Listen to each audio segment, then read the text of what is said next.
Անցնենք երկրորդ հարցին, որ մենք անոնսորենք արել, դա այս խառը ժամանակներն, այս բարդ ժամանակներն,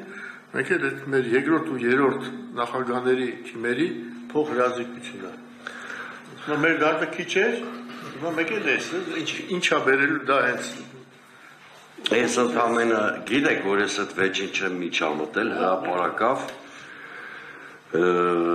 գիտեք նաև, որ ես ակնհայտ քաղաքական առումով խնդիրներ եմ ունեցել երկրորդ նախագահի կառավարման ընթացքում, դա էլ գիտեք, թե ես չեմ էլ թաքցնում, շատ ավելի լոյալ վերաբերմունք եմ ունեցել երրորդ նախագահի նկատմամբ,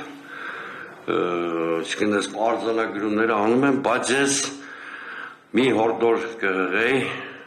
երկրորդ և երրորդ նախագահներին, սանձել իրենց կողմնակիցներին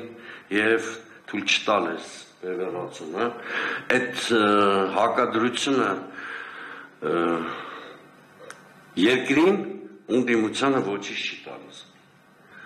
Ավելին ասեմ, շատ մեծ վտանգ կա և արդեն մի քանի օր առաջ այդ վտանգը տեսանելիորեն երևաց, որ Նիկոլ Փաշինյանը փորձելու է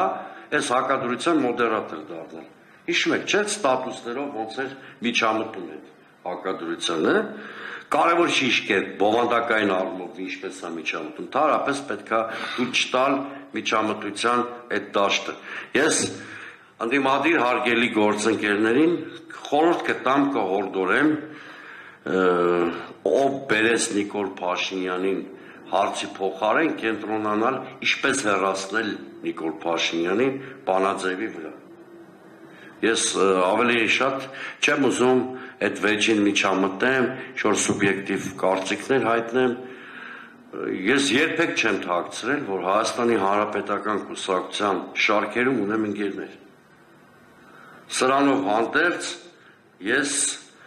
չեմ միջամտում ես վեճին, այն հույսով, որ երկրորդ և երրորդ նախագահները ի վերջո կսանձեն իրենց կողմնակիցների այդ անտագոնիստական տրամադրությունները։